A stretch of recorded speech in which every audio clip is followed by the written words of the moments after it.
মিমি কি তবে রাজনীতি ছেড়ে দিচ্ছেন? প্রশ্ন নেটিজেনদের মনে। মিমির হাতে এখন ভরপুর কাজ। নতুন বছর পড়তে না পড়তেই অভিনেত্রীর দুটো ওয়েব সিরিজ মুক্তি পেয়েছে।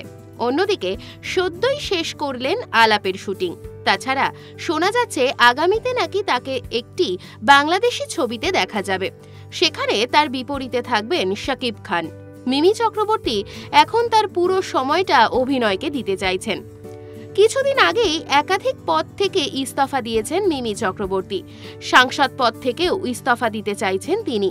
দলনেত্রীর সঙ্গে দেখাও করে এসেছেন। লোকসভা ভোটের আগে তার এই সিদ্ধান্ত দেখে অনেকেই বেশ অবাক হয়েছেন। জল্পনা দিন দিন আরও জোরালো হচ্ছে। লোকসভা নির্বাচনে তিনি প্রার্থী হিসেবে দাঁড়াবেন তো, বা ভোটের ময়দানে নামবেন তো? এর উত্তর এখনো মেলেনি।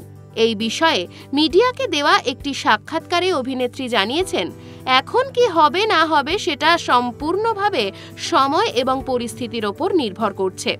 এটা আমি আগেও জানিয়েছি, আবারও জানালাম। আমি যা বলি খুব ভেবে চিন্তেই বলি, কোনো সাময়িক মুহূর্তের আবেগের বশে বলি না। আর এখন আমি যাহা বলিব সত্য বলিবর মুডে রয়েছি। আমার কাজের চাপ এখন খুব বেড়ে গেছে। এই সময়ে দাঁড়িয়ে আমার মনে হয় অভিনয়কেই আমার গুরুত্ব দেওয়া উচিত। মিমি কিছুদিন আগে জানিয়েছিলেন, রাজনীতি করলে অনেকেই তাকে গালাগাল করে থাকেন। কারও কোনো ক্ষতি না করে সেসব শুনতে তিনি মোটেই রাজি নন। এইরকম আরও নতুন নতুন ভিডিও পেতে নজর রাখুন আমাদের চ্যানেলে। পাশে থাকা বেল আইকনটি ক্লিক করতে ভুলবেন না।